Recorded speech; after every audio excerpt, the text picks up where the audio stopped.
From the studios of Farm Journal Broadcast, this is AgDay.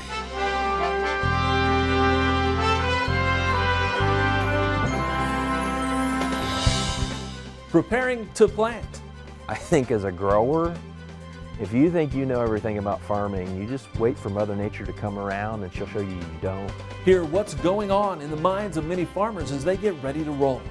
New details about a massive fire at a dairy facility in Texas where thousands of cattle are believed to have died. As cattle market prices hit highs not seen in years. So yeah, it could get pretty crazy. But is the bubble about to burst? That's right now on AgDay. Good morning, I'm Clinton Griffiths. The cattle market hitting some significant milestones in both cash and futures prices. It's of no surprise with the historic drought in cattle feeding areas over the last many months that have driven unprecedented herd liquidation. AgDay's Michelle Rook joins us with a look at the current price levels and where the market may be headed. Clinton, cash cattle prices hit a record high last week of $173.10 for the 5-area weighted average steer, which exceeded the high set in 2014. Then this week, April live cattle futures also took out the 2014 high on a continuation chart and posted an all-time high. Now, sources tell me they expect the cash market to strengthen further this week. That could continue to pull the futures into record territory, which is typical of a strong bull market. The cash record was likely with historically tight numbers in drought areas, but it came earlier than anticipated. A tough winter in the north resulted in a supply hole with yearlings pulled ahead and lower weights, making feedlots super current.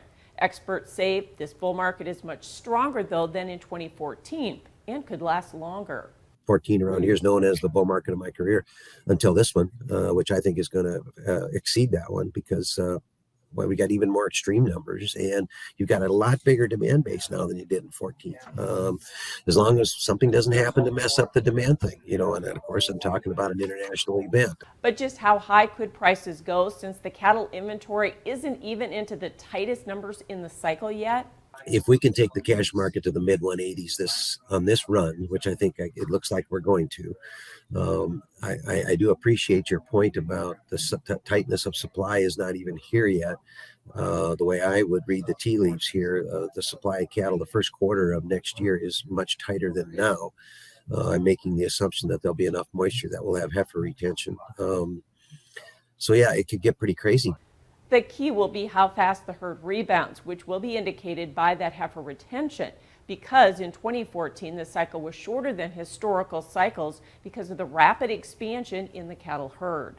The other key, as we mentioned, is consumer demand, but the difference in this bull market versus 2014 is that year demand for beef was poor overall, with the average choice cutout prices at a little over $262, which is more than $30 below current levels.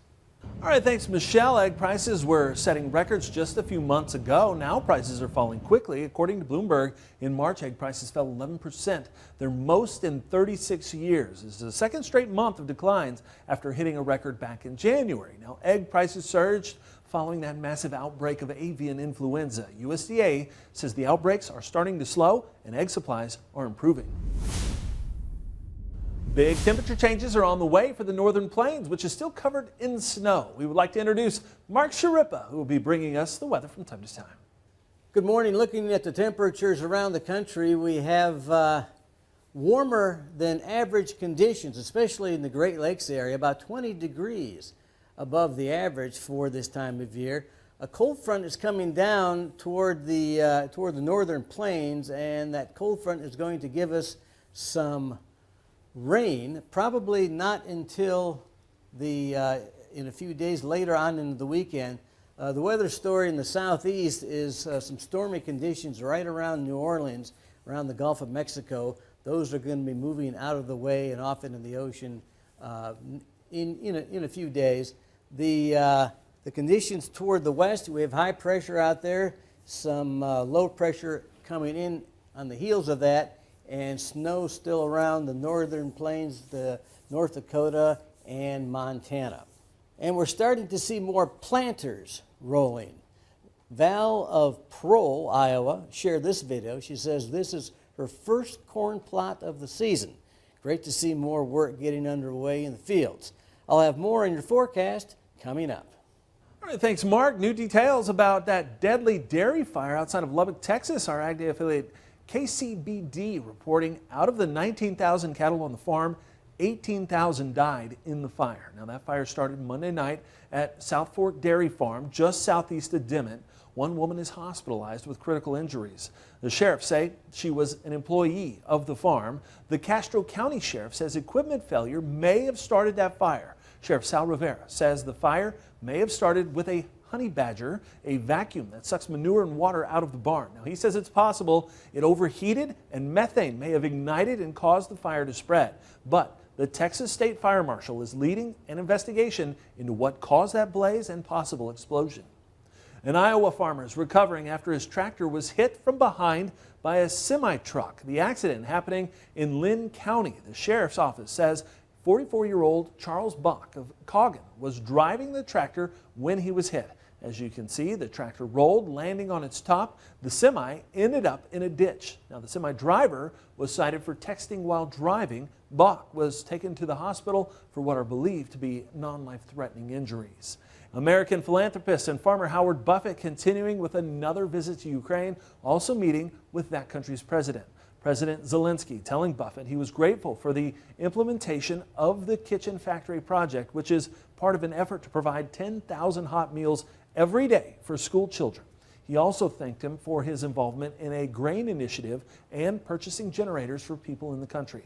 Buffett telling Zelensky he plans to visit the country at least 2 more times. I met people who've been living in a basement for a year, and they've lost everything. Yes.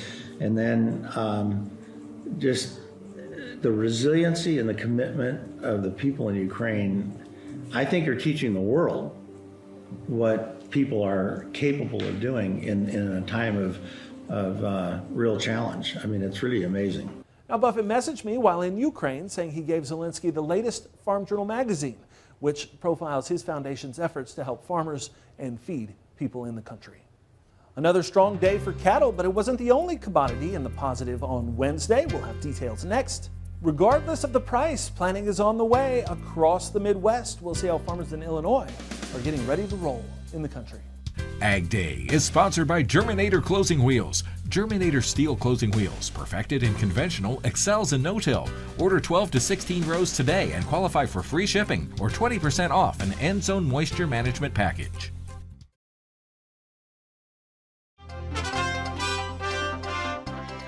Cattle futures continuing to push higher midweek. Michelle is back with more on that and higher wheat prices as well in markets now. Wednesday's market closes mixed in both grain and livestock futures trade. Garrett Toy with Ag Trader Talk is joining us with analysis. And let's talk about the grains. We're kind of in that time period where we don't have a lot of direction in the market. So in corn and soybeans, we saw the bull spreads basically working with a fight between old crop going one direction, new crop going the other. Absolutely, especially in the front end May, July's. The index rolls are taking place right now, but I think people are kind of realizing a big week of field work this week across the Midwest, and the realization from the end user that it may be 30, 45 days before they see grain movement again. So with the farmer in the field and focused on that, they're not focused on selling grain, and the May is gaining on the July here as we get into first notice day in the next 3 weeks. Yeah. And like I said, new crop, obviously weather is pretty favorable, and that's certainly weighing on some of those new crop contracts, isn't it? As long as we're in the field, it does look like the forecast maybe flips next week a little bit, and we get a chance of snow and some overnight lows in the 30s sort of thing. So that may, my agronomist told me to kind of hold off a little bit here, but it's still April 12th. But the fact of the matter is, you look at this weekly chart in D's corn, we're stuck in a 555, 75 range right now. I think the market's comfortable right here, and we're just kind of waiting and see. We have our acreage ideas in the back of our minds, and we're focusing on trying to get national corn planting towards 50, 55, 60% by the 10th of May. You bet.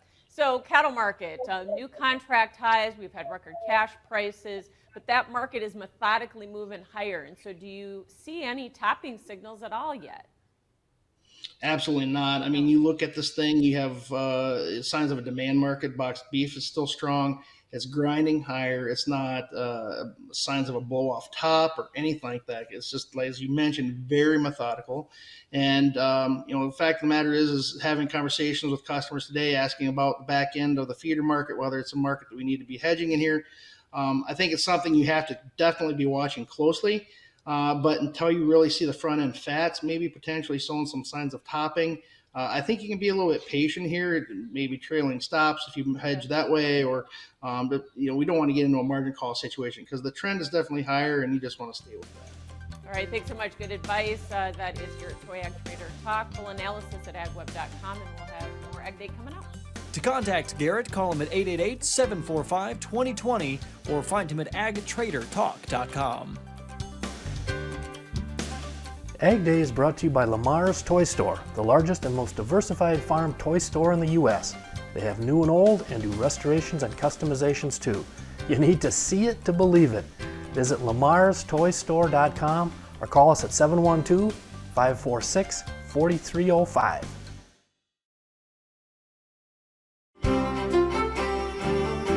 Ag Day Farm Country Forecast is brought to you by Calhoun Superstructure, engineered fabric buildings serving the agriculture and fertilizer industries for over 30 years. Visit calhounsuperstructure.com/AG.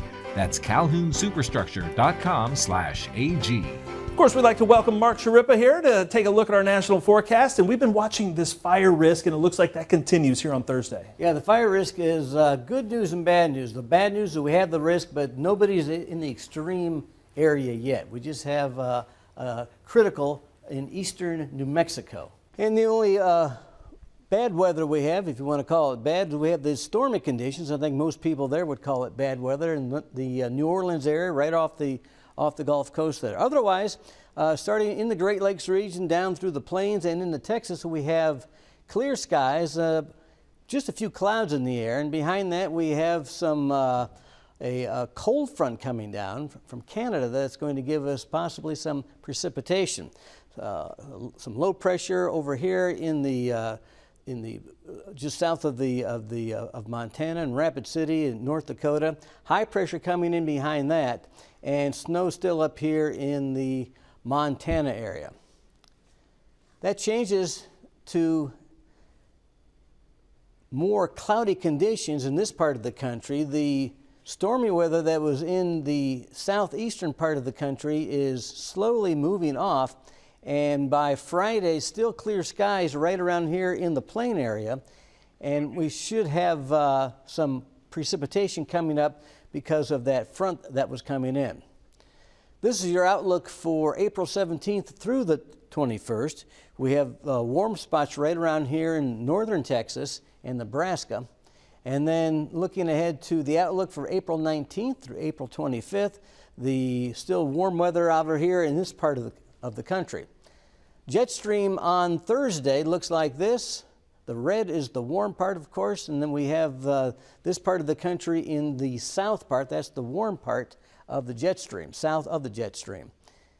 Friday, it looks more warmth moves to the east, and we have Sunday, we have a trough coming down here, and that will cool things off just a little bit. Jet stream moving through Wednesday and Thursday, and then on Thursday at 7 o'clock in the morning, as you can see, we have the clear skies coming up here, and then we'll have the stormy conditions in the southeastern part of the country.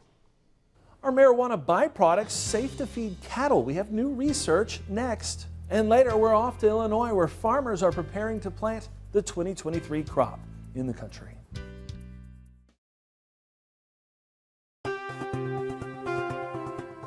Could low levels of cannabis somehow make their way into the nation's beef supply if cattle are fed hemp seed cake?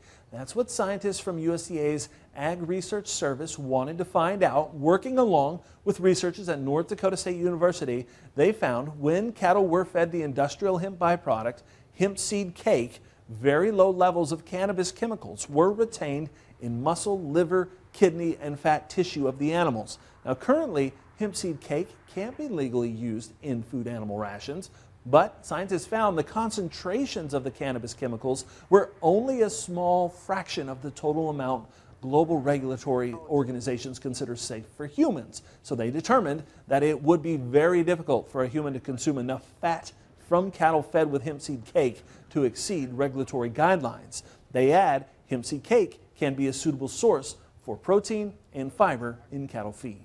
A Minnesota-based company that supplies prescription drugs for animals to veterinarians, farms, feedlots, and other businesses has agreed to pay more than $10 million in criminal fines and forfeiture. The company is Midwest Veterinary Supply. Officials pleaded guilty to introducing misbranded drugs into interstate. Court documents say the company shipped prescription drugs from their non-pharmacy locations throughout the U.S. to end users that were not authorized to receive prescription drugs, deeming the shipments misbranded. From 2011 to 2021. Now, the U.S. Attorney's Office of the Western District of Virginia says over the 10-year span, the company shipped just over $10 million worth of misbranded drugs. Now, as part of a plea agreement, the company will forfeit the money and serve up to 3 years probation. Still ahead, lots of farmers are getting ready to roll for spring planting, while for others, it's a game of wait and see. How some are making the best use of their time ahead of planting. Next. Your next piece of equipment is on MachineryPete.com. Search equipment from dealerships across the country to find what you're looking for. Only on MachineryPete.com.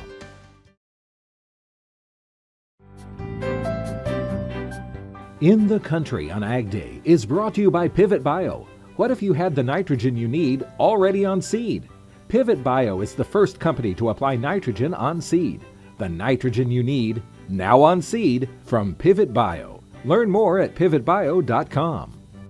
According to the latest crop progress report, 1% of the corn crop is now planted in Illinois. It should not come as a surprise because according to USDA, since the start of the month, there have only been 2 or 3 days suitable for field work. And as Farm Journal's Tyne Morgan reports, that's not stopping farmers from preparing to plant. After a dry fall and little moisture in early winter, Illinois farmer Corey Utterback says they're now dealing with the other extreme. The month of March has been wet. We're extremely saturated now. I'd say that we've probably replenished subsoil, so we're ready for it to quit any time. But once he can get in the field, he will start with soybeans. That's probably the biggest thing that we've changed in the last 5 years is the emphasis on trying to get the beans planted first, and we really want to get them planted in April if we can. The other changes Utterback has made is switching to liquid fertilizer and getting an even earlier start on spraying weeds. When you make the choice to go to some organic-based fertilizers, that also brings in some other weeds with it, and the weeds that you do have, it turns them into Jurassic Park around here if you don't get them sprayed on time. He says ideally they like to start their weed control program in the fall. If we can't get it on in the fall, we still want to start clean. Right now we're clean, you know, but the temperature is going to be changing. We're going to get more sunlight, so it's going to produce germination. He says if they do need to push it to spring, he wants to be spraying now, and then they'll come back in 3 weeks after planting and lay another residual down. It's a 3 or 4 pass program. A lot of residuals in place. We don't want to give the weeds a chance to start is what the goal is. For University of Tennessee's Larry Steckel, Utterback's plan is on target. Our weeds are a lot more sensitive to a lot of herbicides when they're smaller. Once they get some height, they are a struggle to control. Steckel says the effectiveness of many post-emergence herbicides have declined over the past few years. We're finding here in Tennessee over the last 3 or 4 years, we're just not getting real good weed control. So we're going back to trying to keep the weeds from ever coming up. So how early is too early? Steckel says for best weed control, farmers should try to spray 30 days out. There's actually some pretty good work by my colleague Jason Bond down at Mississippi State with ryegrass, and we're really struggling trying to control ryegrass here in the mid-south in corn. And he found for every day inside of 30 days you didn't control ryegrass, you lost about a bushel a day. So, you know, you can lose up to 30 bushel if you're killing it right at planting. Utterback admits spraying before you even see that weeds will be a problem has been a shift. It's a weird feeling. It's a mindset that you're out here spraying and there's really nothing here visually that it appears that you're killing, but typically if the weather's right, then that's going to buy us enough time to get to canopy. But Steckel says it's a strategy that works. I've never really had a phone call where somebody complained about a weed failure because they sprayed too early. It was always because they were delayed a week or two. And sometimes creating change on your own farm can produce the biggest rewards. You're always looking for that one thing that's going to gain you 5 or 10 bushel on corn, or three bushel on beans. So we've got a few things in the mix that we're going to try this year. All right, thanks, Tyne, and that's all of our time this morning. From all of us here at AgDay, I'm Clinton Griffiths. Thanks for watching. Have a great day.